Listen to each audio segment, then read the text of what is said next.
ഇതിന് നമുക്കൊരു സമാധാനം കണ്ടെത്തേണ്ടി വരും, അങ്ങനെയൊക്കെ പറയാറുണ്ട് തോന്നുന്നു അല്ലേ.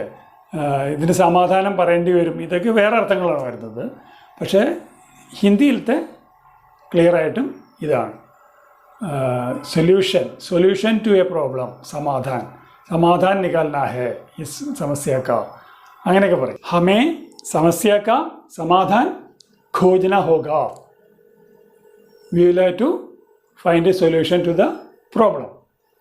അതാണ് समाधान खोजना, സൊല്യൂഷൻ കണ്ടെത്തുക. इस समस्या का समाधान दूर है. ഈ പ്രശ്നത്തിൻ്റെ പരിഹാരം വളരെ ദൂരെയാണ്. സമാധാൻ. ഇനിയിപ്പോൾ മലയാളത്തിൽ നമ്മുടെ ഈ സമാധാനം എന്നുള്ള മീനിങ്ങിന് എന്താണ് ഹിന്ദിയിൽ ഉപയോഗിക്കുക? മലയാളത്തിൽ നമ്മുടെ സമാധാനത്തിന് ഹിന്ദിയിൽ ഉപയോഗിക്കുന്ന വാക്കുകളാണ് അമൻ, ശാന്തി,